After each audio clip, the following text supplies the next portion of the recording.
ഈ വീഡിയോയിൽ ബംഗ്ലാദേശും പാകിസ്ഥാനും അതാണ് മെയിനായിട്ട് നമ്മൾ ഇതിനകത്ത് പറയാൻ ഉദ്ദേശിക്കുന്നത്. കേരളത്തിലുള്ള മലയാളം സോഷ്യൽ മീഡിയ എല്ലാം തന്നെ ഇപ്പോഴാണ് ഈ ഹിന്ദു മൈനോറിറ്റികൾക്കെതിരെയുള്ള അതിക്രൂരമായ നിലയിലുള്ള കൊലപാതകങ്ങളെക്കുറിച്ച് സംസാരിക്കുന്നത്. ഇപ്പോഴാണ് വാചാലരാകുന്നത്. ഞാൻ ഏതാണ്ട് ഒരു 5 ദിവസങ്ങൾക്ക് മുമ്പ് തന്നെ ഈ ബംഗ്ലാദേശിൻ്റെ ഉള്ളിൽ ഇതേപോലെ ഒരു ബിസിനസ്സുകാരൻ, ഒരു ചെറിയ കട നടത്തുന്ന ഒരു ബിസിനസ്സുകാരനെ പിടിച്ചുകൊണ്ട് വന്ന് അവനെ വല്ലാത്ത രീതിയിൽ ഉപദ്രവിച്ച് ചെയ്യേണ്ടതെല്ലാം ചെയ്ത് അവനെ കെട്ടിത്തൂക്കി കത്തിച്ച് കളഞ്ഞ സംഭവം ഞാൻ 5 ദിവസങ്ങൾക്ക് മുമ്പ് ഓർമ്മിപ്പിച്ചിട്ടുണ്ടായിരുന്നു.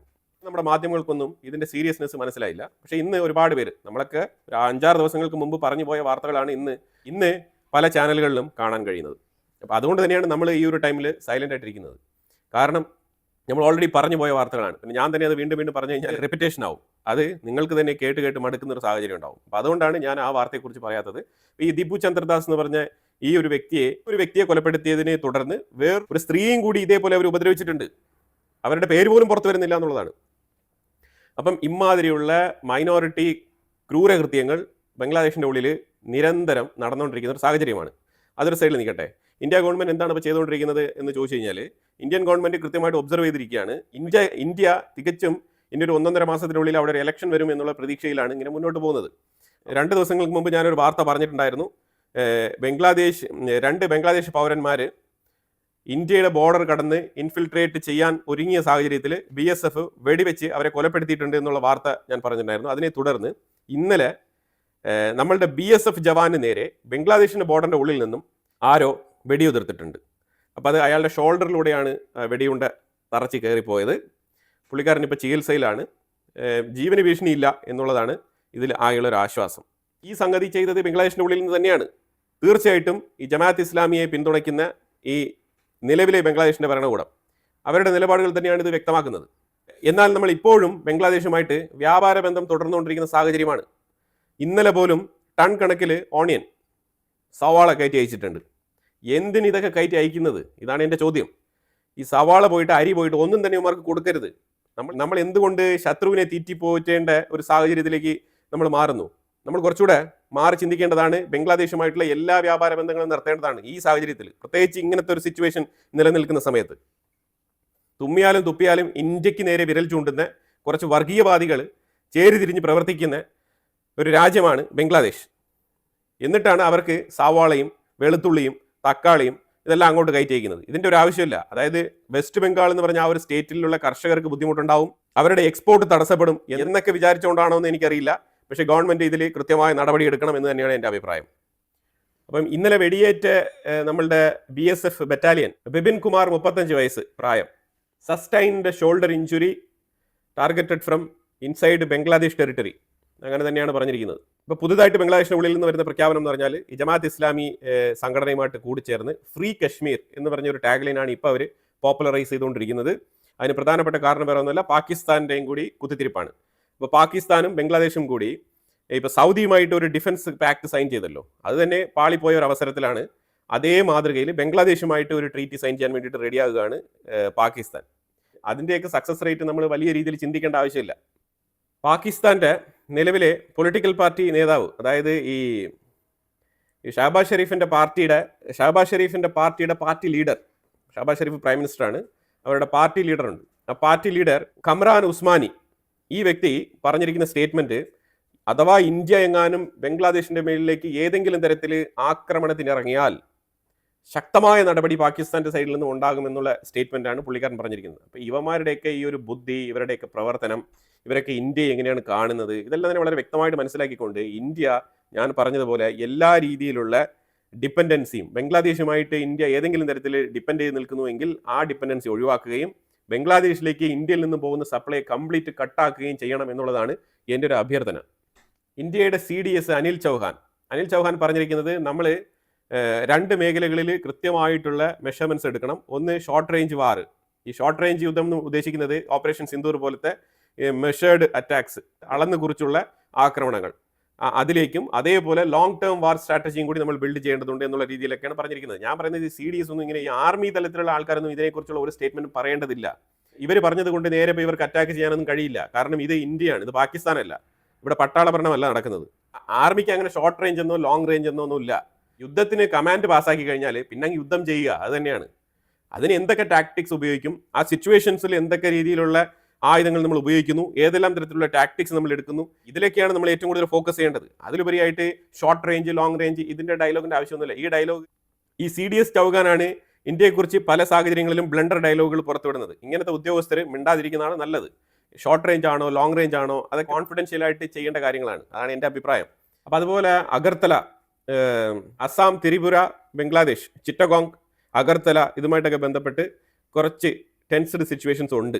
പ്രത്യേകിച്ച് ഒരു വെടിവെപ്പിനെ തുടർന്ന് ആ മേഖലയിൽ ഇത്തിരി ടെൻസ്ഡ് ആണ്. പാകിസ്ഥാന്റെ ഉള്ളിൽ കഴിഞ്ഞ 3 ദിവസങ്ങളായിട്ട് ഇമ്രാൻഖാനെ അനുകൂലിച്ചുകൊണ്ടുള്ള പാകിസ്ഥാൻ സർക്കാരിനെതിരെയുള്ള പ്രതിഷേധങ്ങൾ ആഞ്ഞടിക്കുന്നുണ്ട്. അത് ഇന്നലെയും മിനിഞ്ഞാന്നും 2 ദിവസവും നൈറ്റ് നല്ല പ്രതിഷേധമായിരുന്നു. പ്രതിഷേധം എന്ന് പറഞ്ഞാൽ ഞാൻ വീഡിയോ ഫുട്ടേജ് ഇവിടെ വെച്ചിട്ടുണ്ട്, കണ്ടു കഴിഞ്ഞാൽ മനസ്സിലാവും. ഇമ്രാൻഖാൻ്റെ സഹോദരികൾ ഉൾപ്പെടെയാണ് ഈ പ്രതിഷേധ പ്രകടനങ്ങളിൽ പങ്കെടുത്തത്.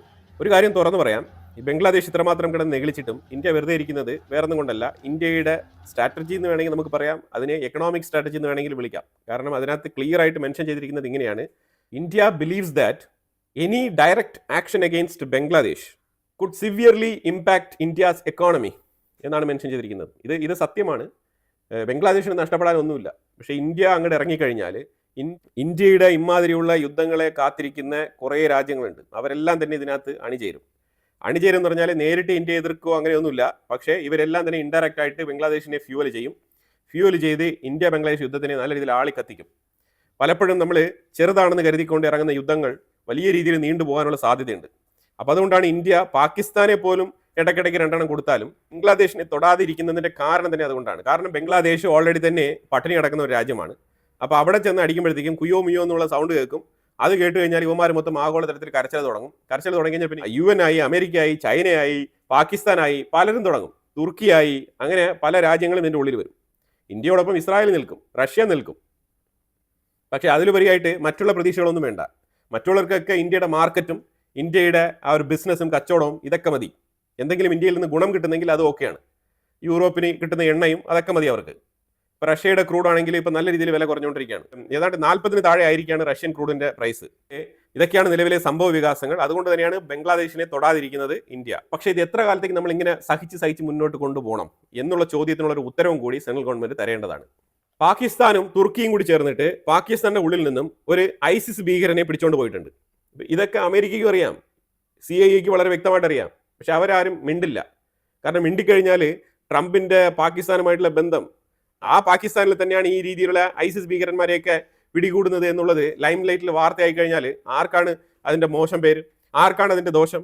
അമേരിക്കയ്ക്ക് ഒരു ദോഷവും. അമേരിക്ക ISISനോട് ചേർന്ന് തന്നെയാണ് പ്രവർത്തിക്കുന്നത്. സിറിയയിൽ ആരുമായിട്ട് ചേർന്നാണ് പ്രവർത്തിക്കുന്നത്. അപ്പോൾ അതുകൊണ്ട് പാകിസ്ഥാനിൽ നിന്ന് പിടിച്ചാലും ഇനി അമേരിക്കയുടെ ഉള്ളിൽ നിന്ന് തന്നെ 10 എണ്ണത്തിനെ പിടിച്ചാലും അമേരിക്കയ്ക്ക് യാതൊരുവിധ പ്രശ്നങ്ങളില്ല. പക്ഷേ ഇന്ത്യക്കുള്ളിൽ നിന്ന് ഒരുത്തനെ പിടിച്ചു കഴിഞ്ഞാലും അമേരിക്കയ്ക്ക് പ്രശ്നം ഉണ്ടാവും. അതാണ് അമേരിക്കയുടെ റോഗ് നേച്ചർ. ആ നേച്ചറിലാണ് അമേരിക്ക പ്രവർത്തിക്കുന്നത്. അപ്പോൾ അതുകൊണ്ട് ഇതിനകത്ത് അതിശയിക്കാനൊന്നുമില്ല. തുർക്കിയുടെ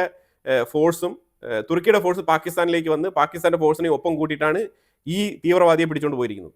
പിടിച്ചുകൊണ്ട് പോകുന്ന ആ ഒരു ഫൂട്ടേജാണ് ഞാനിവിടെ വെച്ചിരിക്കുന്നത്.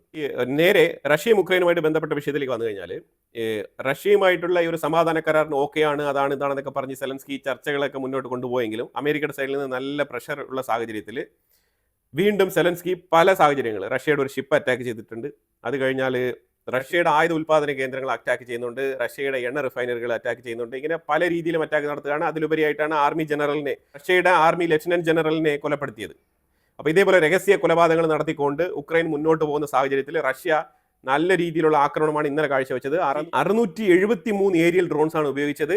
38 മിസൈൽ സിസ്റ്റം, 38 മിസൈലുകൾ ഉപയോഗിച്ചിട്ടുണ്ട്. 38 മിസൈലുകളിൽ ശരിക്കും 3 എണ്ണം ക്രൂയിസ് ആണ്, ബാക്കിയുള്ള 35 എണ്ണം കിൻസാൽ മിസൈൽസ് ആണ്. ഇതാണ് റഷ്യ ഇന്നലെ ഉക്രൈന് നേരെ ഉപയോഗിച്ചത്.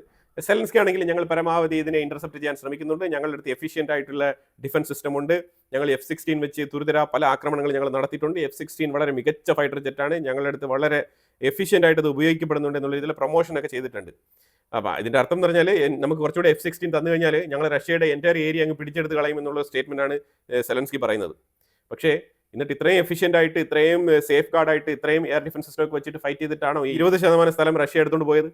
നമുക്കൊരു പിടുത്തമില്ല. എന്തായാലും സെലൻസ്കി പറയുന്നുണ്ട് യൂറോപ്പ് വിശ്വസിച്ചേ പറ്റൂ, എന്നിട്ട് അത് മറ്റുള്ളവരടുത്തും കൂടി വിശ്വസിക്കാൻ പറയുന്നു. വിശ്വസിക്കുന്നവർക്ക് വിശ്വസിക്കാം, അല്ലാത്തവർക്ക് വെറുതെ വിടാം. ഇത് തന്നെയാണ് ഇപ്പോൾ നിലവിലെ അവസ്ഥ. റഷ്യ ഉക്രൈനെ സംബന്ധിച്ചിടത്തോളം അമേരിക്ക ഇപ്പോൾ ഒരു തണുപ്പൻ മട്ടിലാണ്. അമേരിക്ക ഉദ്ദേശിക്കുന്നത് ഇഗ്നോർ റഷ്യ ഉക്രൈൻ, ഞങ്ങൾക്ക് വേറെ പല പ്രശ്നങ്ങളുണ്ട്, ഞങ്ങൾക്ക് ഗ്രീൻലാൻഡ്, ഡെൻമാർക്ക്, അങ്ങനെ പല പല പ്രശ്നങ്ങളുണ്ട്. അപ്പോൾ ഞങ്ങൾ അതുമായിട്ട് മുന്നോട്ട് പോട്ടെ. കാനഡ, അമേരിക്ക, വ്യാപാര തർക്കം, ഇതുമായിട്ടൊക്കെ ബന്ധപ്പെട്ട് ഞങ്ങൾ മുന്നോട്ട് പോകാം. അമേരിക്കയുടെ ഉള്ളിൽ തന്നെ പല പല വേറെ പ്രശ്നങ്ങളൊക്കെ ഉണ്ട്. അപ്പം അതുകൊണ്ട് തന്നെ ഞങ്ങളിപ്പോൾ ഉക്രൈന് താല്പര്യമുണ്ടെങ്കിൽ നിങ്ങൾ വരൂ, സൈൻ ചെയ്യൂ, നമുക്കൊരു ഡീലിലെത്താം. അല്ലാതെ നമ്മളുടെ വാതിൽ എപ്പോഴും തുറന്നാണ് വെച്ചിരിക്കുന്നത്, അമേരിക്ക പറഞ്ഞിരിക്കുന്നതാണ്. അല്ലാതെ ഇനി നിങ്ങളുടെ വീട്ടിൽ വന്നിട്ട് കതകും തട്ടി നമ്മൾ യുദ്ധം അവസാനിപ്പിക്കാം ആ പരിപാടിയൊക്കെ നിർത്തി. ഇനി അങ്ങനത്തെ പരിപാടി ഇല്ല എന്നാണ് അമേരിക്ക പറഞ്ഞിരിക്കുന്നത്. ആ സാഹചര്യത്തിലാണ് യൂറോപ്പിനെ എങ്ങനെയെങ്കിലും ചാക്കിട്ടെടുത്ത് യുദ്ധം എങ്ങനെയെങ്കിലും കണ്ടിന്യൂ ചെയ്ത് മുന്നോട്ട് കൊണ്ടുപോകാം എന്നുള്ളൊരു ധാരണയുമായിട്ട് സെലൻസ്കി മുന്നോട്ട് നീങ്ങുന്നത്.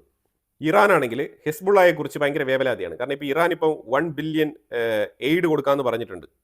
എയ്ഡ് പണം കൊടുക്കും. 1 മില്യൺ തീവ്രവാദത്തിന് കൊടുക്കുന്നുണ്ട് ഹെസ്ബുള്ളയ്ക്ക്.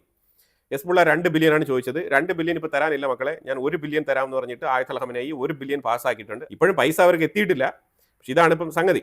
ഇന്നലെ ഇസ്രായേൽ നടത്തിയ ആക്രമണത്തിൽ 3 പ്രധാനപ്പെട്ട ഹെസ്ബുള്ള നേതാക്കളെ എലിമിനേറ്റ് ചെയ്തിട്ടുണ്ട്.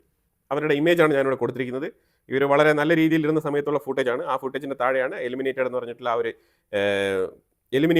ആ ഒരു നോട്ടീസ് ഇസ്രായേൽ പബ്ലിഷ് ചെയ്തിരിക്കുന്നത്. ഒരുത്തൻ്റെ പേര് ഹസൻ, മറ്റൊരുത്തൻ്റെ പേര് അലി, ഇനി ഒരുത്തൻ മുഹമ്മദ്. അപ്പം ഇങ്ങനെയുള്ള ഒരു കൂട്ടാളികൾ, ഇവർ 3 മൂവർ സംഘമാണ്. ഈ മൂവർ സംഘത്തിനെ കാറിൽ പൊയ്ക്കൊണ്ടിരിക്കുമ്പോഴാണ് കൃത്യമായിട്ട് കാറിനെ ടാർഗറ്റ് ചെയ്ത് അറ്റാക്ക് നടന്നത്. 3 പേരെയും വാനിഷ് ആക്കിയിരിക്കുന്നത് ഇസ്രായേൽ. അതേപോലെ ഇസ്രായേലിൻ്റെ ഉള്ളിൽ ഖത്തർ ആസ്ഥാനമായി പ്രവർത്തിക്കുന്ന അൽ ജസീറ ചാനലിന് 2 വർഷം കൂടി ബാൻ എക്സ്റ്റെൻഡ് ചെയ്തുകൊണ്ടുള്ള ഉത്തരവ് പുറപ്പെടുവിച്ചിരിക്കുകയാണ് ഇസ്രായേൽ. തായ്ലാൻഡ്, കംബോഡിയ, ഇതുമായിട്ട് ബന്ധപ്പെട്ട് നോക്കുകയാണെന്നുണ്ടെങ്കിൽ തായ്ലാൻഡ് പർപ്പസ്ഫുള്ളി കംബോഡിയയ്ക്കുള്ളിലുള്ള അമ്പലങ്ങളൊക്കെ നശിപ്പിക്കുന്നതായിട്ടുള്ള വാർത്തകൾ വരുന്നുണ്ട്. അവർ ഈ ബുൾഡോസറൊക്കെ കൊണ്ടുപോയിട്ട് ഈ ഹനുമാൻ സ്റ്റാച്ചു, പല പല ചരിത്രപരമായിട്ട് തന്നെ യുനെസ്കോ പൈതൃക പട്ടികയിൽ തന്നെ ഇടം നേടിയ പല സ്ഥലങ്ങളും തായ്ലാൻഡ് നശിപ്പിക്കുന്നതായിട്ടുള്ള വാർത്തയും വരുന്നുണ്ട്. കാരണം അവർ പറയുന്നത് ഈ പൈതൃക പട്ടികയിൽ ഇടം നേടിയ പല യുനെസ്കോ ഹെറിറ്റേജ് സ്ഥലങ്ങളൊക്കെ ഇവിടെ ഉള്ളത് കൊണ്ടാണല്ലോ കംബോഡിയ ഇതുമായിട്ട് ബന്ധപ്പെട്ട് ഭയങ്കരമായിട്ട് അവകാശം ഉന്നയിക്കുന്നത്. അപ്പോൾ അതുകൊണ്ട് ഈ പൈതൃക പട്ടികയിൽ ഇടം നേടിയ സ്ഥലങ്ങളൊക്കെ സംരക്ഷിക്കാൻ വേണ്ടിയിട്ട് ഇടയ്ക്കിടെ കുറച്ച് ഫണ്ടൊക്കെ കിട്ടും. എവറി ഇയർ അതിനുവേണ്ടി ഫണ്ട് അലോക്കേഷൻസ് ഇതൊക്കെ കിട്ടും. അതാണ് ഈ യുനെസ്കോയിൽ ഇടം നേടിയാലുള്ള ചെറിയ ഗുണം. അപ്പോൾ ഇതുപോലത്തെ ചെറിയ ചില്ലറ നേട്ടങ്ങൾക്ക് വേണ്ടിയിട്ടാണോ കംബോഡിയ ഈ സ്ഥലത്തിന് അവകാശം പറയുന്നത് ചോദിച്ചു കഴിഞ്ഞാൽ അങ്ങനെയൊന്നുമില്ല. ശരിക്കും പറഞ്ഞാൽ ഇതിൻ്റെ ബോർഡർ നിശ്ചയിച്ച സമയത്ത് വന്ന ചെറിയൊരു തർക്കമാണ്. ആ തർക്കത്തിൽ നിന്നാണ് ഈ ഒരു പ്രശ്നം ഇത്ര വഷളായി രൂക്ഷമായ നിലയിൽ 2 രാജ്യങ്ങളും അങ്ങോട്ടും ഇങ്ങോട്ടും യുദ്ധം നടത്തിക്കൊണ്ടിരിക്കുന്നത്. പിന്നെ യുദ്ധം നടക്കുന്നതിനിടയ്ക്ക് പോയിട്ട് സ്റ്റാച്ചു നശിപ്പിച്ചു, യുനെസ്കോ ഹെറിറ്റേജ് സ്ഥലം നശിപ്പിച്ചു എന്നൊക്കെ പറഞ്ഞിട്ട് കാര്യം യുദ്ധമാണ് അവിടെ നടക്കുന്നത്. അവിടെ പോയിട്ട് നമ്മൾ പറഞ്ഞിട്ട് എന്ത് കാര്യമാണ്? മണിപ്പൂരിൽ 600 ഏക്കർ മർജുവാന കഞ്ചാവ് കൃഷി ഇത് കണ്ടെത്തിയിട്ടുണ്ട്. അപ്പോൾ ഇത് വ്യാവസായിക അടിസ്ഥാനത്തിൽ കൃഷി നടത്തുന്നതായിട്ടാണ് കണ്ടെത്തിയിരിക്കുന്നത്. എന്നിട്ട് ഇതിനെ ഇപ്പോൾ 600 ഏക്കറിൽ കൃഷി എന്ന് പറഞ്ഞാൽ എൻറ്റയർ ഇന്ത്യയെ ഡിസ്ട്രോയ് ചെയ്യാനുള്ള അത്രയും സാധനം അതിനകത്തുണ്ട്. അതാണ് മനസ്സിലാക്കേണ്ടത് ബേസിക്കലി. ഇതൊക്കെ അടിച്ചിട്ടാണ് അവിടെ അങ്ങോട്ടും ഇങ്ങോട്ടും പരസ്പരം തല്ലിക്കൊണ്ട് നടക്കുന്നത്. പ്രത്യേകിച്ച് നോർത്ത് ഈസ്റ്റേൺ സ്റ്റേറ്റുകളിലേക്ക് സഞ്ചരിച്ചു കഴിഞ്ഞാൽ റോഡിന്റെ സൈഡിലൊക്കെ സാധനം അവിടെ വളർന്ന് പന്തലിച്ച് നിൽപ്പുണ്ട്. ആ ഗ്രാമങ്ങളിലുള്ള ആൾക്കാർക്ക് അത് വളരെ സുപരിചിതമായിട്ടുള്ള ഒരു വിഷയമാണ്. ഇന്ത്യയിൽ തന്നെ മറ്റുള്ള സ്ഥലങ്ങളിൽ നിന്നൊക്കെ പോയി അത് നോക്കുന്ന ആൾക്കാർക്ക് അതൊരു കൗതുകമായിട്ട് തോന്നിയേക്കാം. പക്ഷേ നോർത്ത് ഈസ്റ്റേൺ സ്റ്റേറ്റുകളിൽ ഇതാണ് യാഥാർത്ഥ്യം. പിന്നെ അതിനകത്ത് മണിപ്പൂർ മാത്രം പറഞ്ഞിട്ട് കാര്യമില്ല. പക്ഷേ ഇത്രയും മാസീവായിട്ടുള്ള ക്വാണ്ടിറ്റിയിൽ കൃഷി നടക്കുന്നത്, വ്യാവസായിക അടിസ്ഥാനത്തിൽ കൃഷി നടക്കുന്നത് അത്ര നല്ല പരിപാടിയല്ല. അങ്ങനെയാണെങ്കിൽ നമ്മൾ പണ്ടത്തെ അഫ്ഗാനിസ്ഥാനെ തോൽപ്പിക്കുന്ന ഒരു അവസ്ഥയിലേക്ക് എത്തിപ്പെടും മണിപ്പൂർ.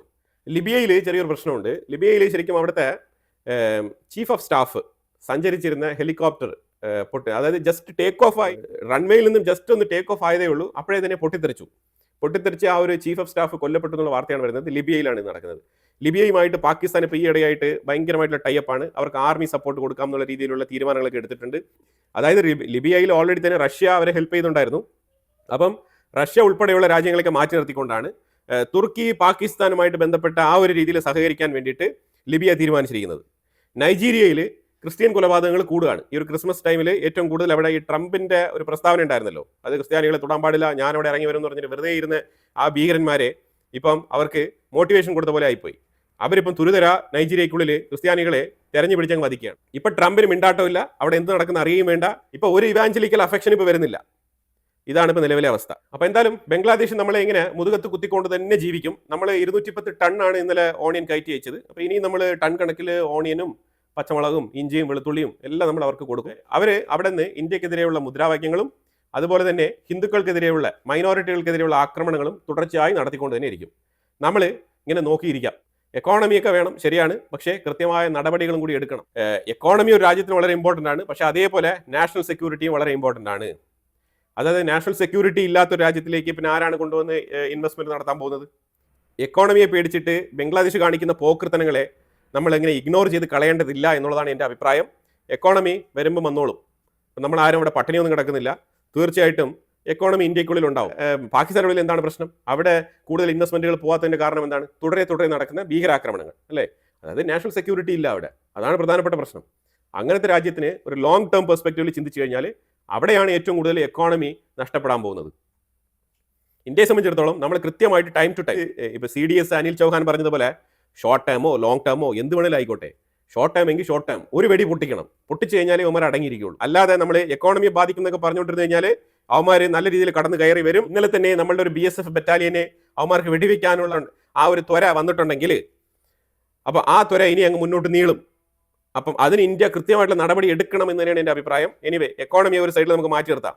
ഇന്ത്യയുടെ എക്കോണമി അങ്ങനെ ജസ്റ്റ് ബംഗ്ലാദേശിന് 2 എണ്ണം കൊടുത്ത് ഈ തീവ്രവാദികളെ മൂലക്കിരുത്തുന്നത് കൊണ്ട് ഒരു രീതിയിലുള്ള എക്കോണമി നഷ്ടം വരാൻ പോകുന്നില്ല. അതാണ് യാഥാർത്ഥ്യം. പിന്നെ ഞാൻ എന്തായാലും ഗവൺമെന്റിന്റെ നിലപാടുകൾ എന്താണോ അതാണ് നിങ്ങളുടെ അടുത്ത് എക്സ്പ്ലെയിൻ ചെയ്തിരിക്കുന്നത്. ഇതുമായിട്ട് ബന്ധപ്പെട്ട് നിങ്ങളുടെ അഭിപ്രായങ്ങൾ കമന്റ് ബോക്സിൽ രേഖപ്പെടുത്തുക. കൂടുതൽ വാർത്തകളുമായിട്ട് അടുത്ത വീഡിയോയിൽ വരാം. Thank you so much.